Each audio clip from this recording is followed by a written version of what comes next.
not going to keep cutting the discretionary budget, which, by the way, is not out of control, despite what you hear on Fox News. Well, Senator, I'm here to tell you, despite what you're saying on the floor of the Senate, it's not just Fox News. We are spending more than we're taking in by the amount of $1 trillion a year. Now, you may not call that making our deficit worse. But what the heck are you talking about? I love you to death, Senator, but it's basic math. This isn't a right or left thing, a Fox News or CNN thing or whatever. It's basic math. We're taking in God loads of money, and we're still spending more than that. So your alternative to that is, well, we've got to take in more money. We've got to tax more, because this is something that is in Fox News' imagination. These aren't imaginary numbers, Senator. These are very real numbers. So you can choose. I don't know. I'm sorry, but Bernie Marcus, help me out, co-founder of Home Depot. You and I talked about this before. Not a right or left thing, not a Republican or Democrat thing. It's simply an asinine thing to look at the math and assume that it's in your imagination. It's not. Neil, it's totally nuts. It's nuts. I mean, these politicians obviously have no clue as to what is right and wrong.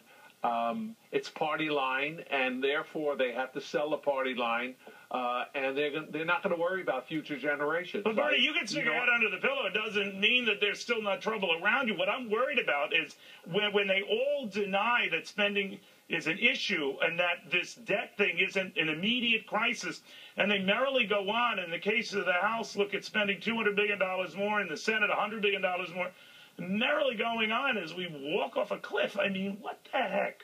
Well, let me tell you what worries me. What worries me is that the American people evidently are buying this. And when they say Fox News, this is a program. It's a program to get the American people to think that the conservatives are against them, that the conservatives don't know what they're talking about. And whether you like it or not, Neil, I think they may be successful.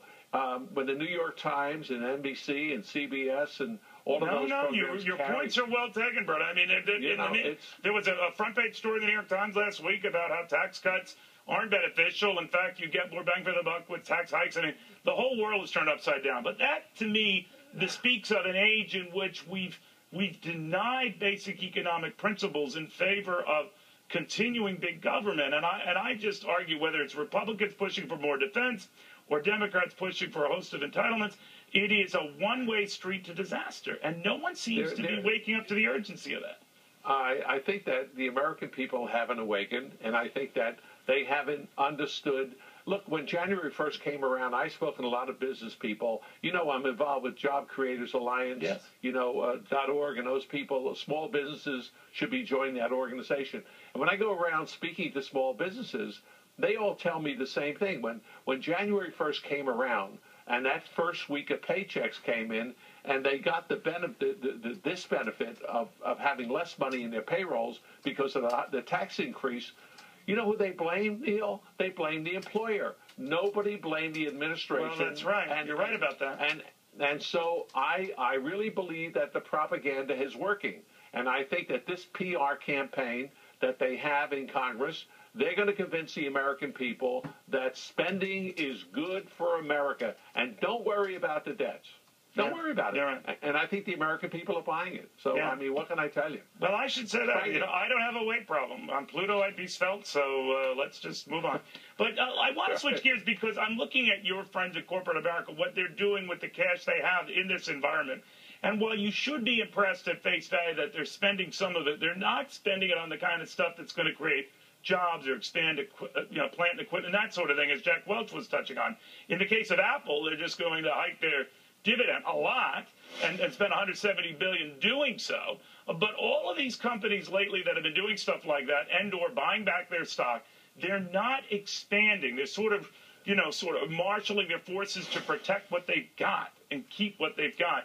What do you make of that? Well, what do you think? Why do you think they're doing it? Look, if I was a CEO of a large company today and I had a cash surplus, I have to tell you something. There's such uncertainty out there. Number one, we have Obamacare to worry about. And if you think that the troubles with Obamacare are over, they're not. I mean, it's just going to start. 2013, 2014 is going to start to ramp up. Companies are really caught in a vice. And when you think it's just big companies, you're totally mistaken, because it goes right down the line. The small businesses are having the same problem. So I know small business people are doing very, very well in their business. Those who are still surviving, those who are still here, but they're not growing. They don't want to grow. They know that Obamacare is a problem. They have an issue with hiring people. They have an issue with hiring full-time people. Most of them are going, and many, many, many are going to part-time people. And in going to part-time people, you know, this affects everything. It affects people trying to get jobs. We have, 25 million people out of work today? Yeah. 25 million? They don't want part-time jobs. They want full-time jobs. You're right. And because of the policies of this government, they are not hiring. Now, Okay. I'll tell you, there was a story recently. I don't know if you read it. Sorry. There was a guy that came out and said because of Obamacare, he was going to have to raise the prices on his food. You know, they went after him tooth and nail. They almost put him out of business. They came close to putting him out of business. Small business people are not talking about it today.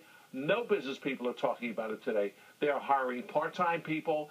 They're killing the job market, and it's all caught because of the policies of Washington. And it adds up to what you talked about, Neil. They don't have a reality specter. They don't have this a temperature that says you're wrong and your temperature is too high. When it comes to debt, when it comes to spending, Washington is on another level. They're in another world. Nancy Pelosi, Reid, I mean, I don't know who gives them It's a different world. Bernie Marcus. Another world. Thank you very much. But I want to put this finally in ways we can understand before we got to a break, in ways that maybe some of you who need like physical kind of gestures to show where we're going. We are taking in this much. We are spending this much, which means if we keep that going, Senator, this is for you because I know you think it's a Fox News thing. You keep that going, here's what happens. We'll have more after this.